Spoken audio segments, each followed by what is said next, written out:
En esta ocasión quisiera compartir con ustedes una lectura que me encontré en la Biblioteca Tepeyac, Campus Cuautitlán Izcalli. Husmeando en los libreros, me encontré con la revista Contenido de octubre de 1992. En ella, de las páginas 76 a la 81, podemos encontrar un artículo de Héctor de Mauleón titulado Un Milusos genial, Hermenegildo Bustos, quien fue un gran pintor mexicano, y por esa simple razón le voy a dar lectura para ustedes. Y dice así: aunque está situado a menos de 30 kilómetros de la ruidosa ciudad de León, Guanajuato, el poblado de Purísima del Rincón, con 12,000 habitantes, es tan inocente que casi nunca aparece mencionado en periódicos, y los libros de historia solo lo nombran 2 veces. Una para recordar la fundación, ocurrida en 1603, por orden del virrey Martín Enríquez de Almanza, y otra para señalar que alguna tarde de 1858, el presidente errante Benito Juárez pasó por el pueblo y se hospedó con los miembros de su gabinete en una casa que todavía se conserva en la calle de Manuel Doblado. En Guanajuato se afirma que Purísima del Rincón es un pueblo tan recatado que en 4 siglos solo ha producido un personaje ilustre, el pintor Hermenegildo Bustos. Lo que nadie logra explicar es cómo, en ese ambiente de sopor inalterable, pudo un indígena sin maestro ni academia completar una obra que rebasó lo popular para insertarse en lo universal e inscribir su nombre entre los más destacados retratistas de todos los tiempos. Hermenegildo Bustos murió ignorado en 1907, a los 75 años de edad. Solo fue descubierto al promediar la segunda década de este siglo, es decir, el 20, no en México, sino en Bélgica, no por los belgas, sino por un mexicano, el escritor y futuro diplomático guanajuatense Francisco Orozco Muñoz, que vivió entre 1884 y 1950, quien a la sazón estudiaba medicina en Europa. En algún museo belga, Orozco vio una pintura del iniciador de la escuela flamenca, Jan van Eyck, que vivió entre 1390 y 1441. Y el cuadro le recordó otros que había visto en San Francisco del Rincón, su pueblo natal, a pocos kilómetros de Purísima, firmados por un tal Hermenegildo Bustos. Había cierto aire de familia entre los dos autores, pero lo que a Orozco Muñoz le hizo establecer el principal paralelismo fue que, mientras el flamenco solía escribir al dorso de sus cuadros frases como «lo mejor que puedo» o «como puedo», Bustos, aún más humilde, había colocado al reverso de uno de los suyos la leyenda «por ver si podía». Orozco trajo de regreso a México la certeza de que el desconocido Hermenegildo Bustos era un verdadero artista y, dispuesto a escribir una monografía, recorrió los 2 pueblos del Rincón recopilando cuadros, papeles, anécdotas y recuerdos.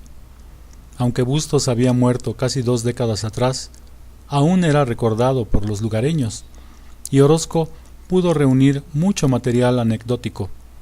Por desgracia, tras 20 años de búsqueda, el investigador murió sin escribir ni una línea sobre el pintor. Dramas y cataclismos. 2 documentos rescatados por Orozco, sin embargo, permiten reconstruir rasgos del singular artista guanajuatense. El primer documento es una relación escrita por el padre de Bustos, campanero del pueblo, que consigna los sucesos más notables en Purísima y el resto del país entre 1830 y 1840, incluidas guerras y revoluciones, pestes y temblores, dramas pasionales, cataclismos y el nacimiento, el 13 de abril de 1832, del niño Hermenegildo Bustos. El segundo documento, más importante, es un calendario correspondiente a 1894, en cuyos márgenes el propio Bustos, entonces de 62 años de edad, consignó los acontecimientos más notables de aquellas fechas. Por estos días, dice, mucha influenza y tos y catarro y maíz a 3 cuartillas. Otra, robaron la casa de mi compadre Máximo Martínez. O bien, huyó en Edina Castillo con Alberto Bernal. Por las anotaciones que Bustos acostumbraba a agregar a sus cuadros, es posible saber que nunca se consideró pintor profesional. Y escribió: pintó de aficionado Hermenegildo Bustos. Solía poner. Entonces, ¿de qué vivía? Gracias a las notas del calendario, puede establecerse que su principal oficio fue el de nevero, que pasaba los días escrutando el cielo, esperando lloviznas, heladas y granizadas, y recolectando escarcha de las pencas de maguey, para almacenarla en un hoyo profundo, recubierto con paja, y echar mano de ella a medida que la iba necesitando. Preparaba nieves de jitomate, ciruela, tuna, fresa, higo, plátano y pera, y, cuando había producción, personalmente recorría las calles del pueblo pregonando y vendiendo los productos. La crítica de arte Raquel Tibol rescató un pregón atribuido a Bustos: la nieve de limón, la nieve sin igual, para una irritación es medicinal. En el calendario quedaron registradas las irregularidades del clima que provocaban vaivenes en el negocio de las nieves. Levísima escarcha muy salteada, no levanté. Y otro: helada delgadita, no hubo nada. O junté solo 2 arrobas de hielo. Cuando la temporada calurosa volvía imposible el negocio de la nieve, Bustos emprendía otras actividades.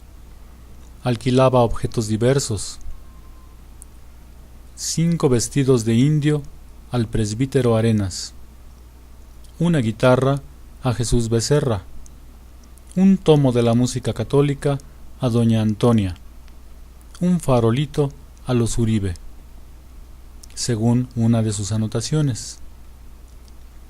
Aceptaba prendas en empeño, fabricaba ataúdes.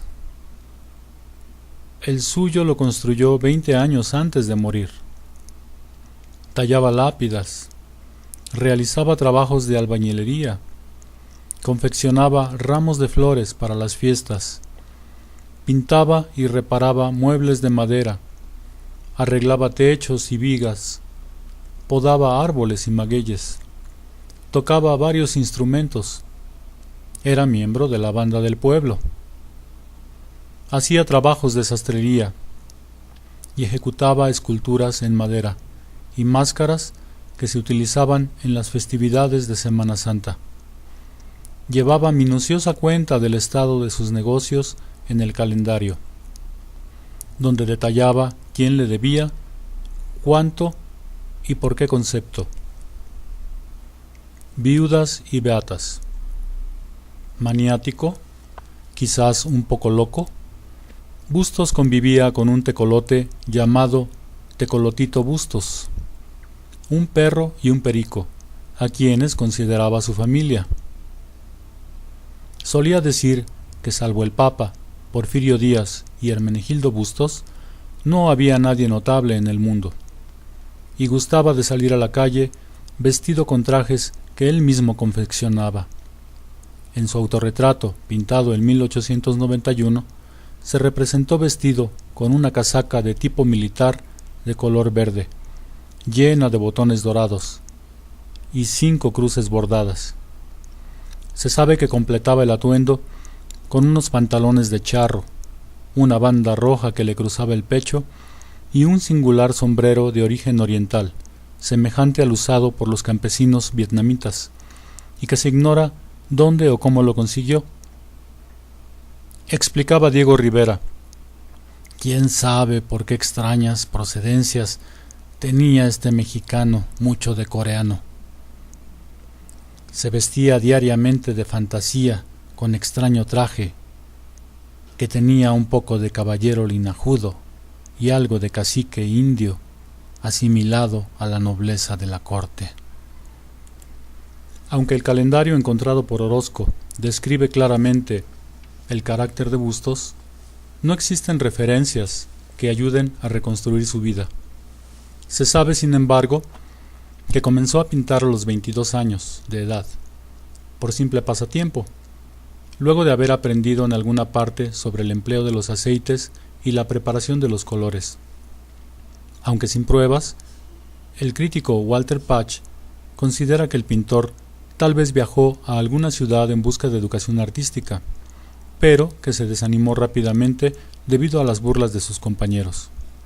Lo cierto es que a los 24 años, Bustos ya había encontrado su estilo personal y definido su particular manera de ver, expresar y sentir.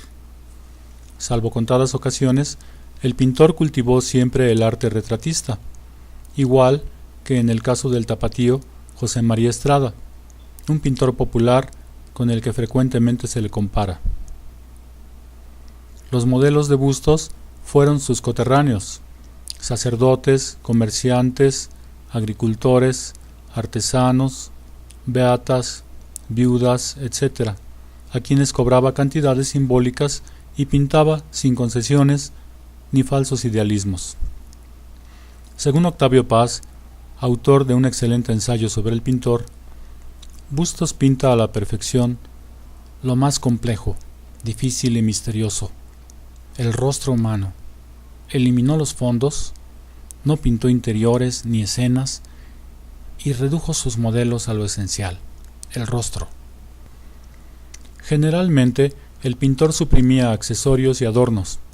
Se limitaba al uso de unos cuantos colores, negro, blanco, los tonos de carne del rostro y manos, varios tonos de grises. Y se empeñaba en provocar que el rostro hablara sin tapujos. El efecto solía ser tan revelador que un médico creyó poder diagnosticar una enfermedad llamada estreptococia cutánea con solo ver el retrato del supuesto enfermo, el niño Benito Prado. Pasiones en ebullición. Reseña Paz. Todos estos retratos irradian, o mejor, transpiran, una poderosa carnalidad. El cuerpo se ha vuelto energía, ha dejado de ser forma y volumen para convertirse en gesto, temperatura, mirada. El dibujo, el modelado, los colores, los volúmenes, todo se resuelve en una energía reconcentrada. Tras la impasibilidad de esos rostros requemados, se adivina un hervor de pasiones y deseos subterráneos, una inmensa vitalidad a un tiempo contenida y obstinada.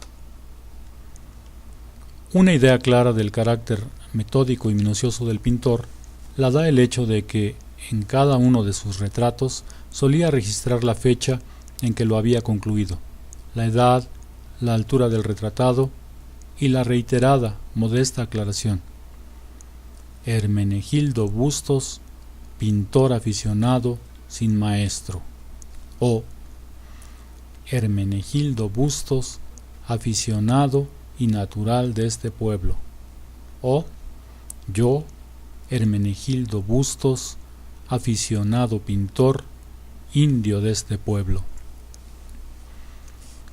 Aunque incursionó en el arte sacro y pintó por encargo imágenes y retablos, esta parte de la obra de Bustos carece de relevancia.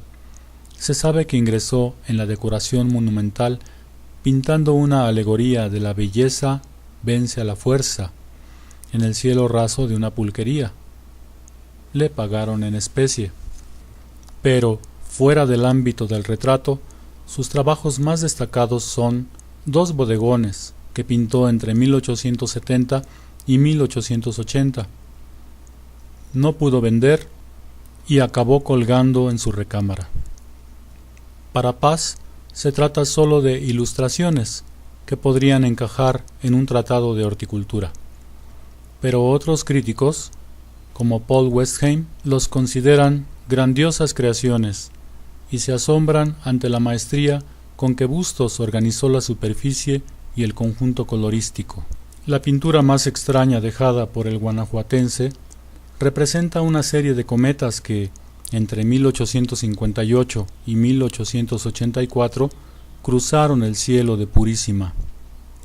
El cuadro, que quizás no se pintó de un tirón, sino a lo largo de 26 años, contiene la visión de cada cometa tal y como la captó Bustos desde la azotea de su casa, así como letreros que consignan en qué año sucedieron los fenómenos y cuáles fueron sus características. Se sabe que Bustos casó a los 67 años de edad con Joaquina Ríos y que fuera del matrimonio procreó 2 hijas con la dueña de la pulquería que el artista decoró. Pero las anécdotas, datos y detalles que pudieron enriquecer la biografía del pintor se perdieron con la muerte del investigador Orozco Muñoz. Cuando en 1952 el museógrafo Fernando Gamboa organizó la primera gran exposición retrospectiva de Bustos y los estudiosos comenzaron a interesarse en la figura del pintor, era demasiado tarde. En Purísima del Rincón, que luego se llamaría Purísima de Bustos, ya nadie lo recordaba.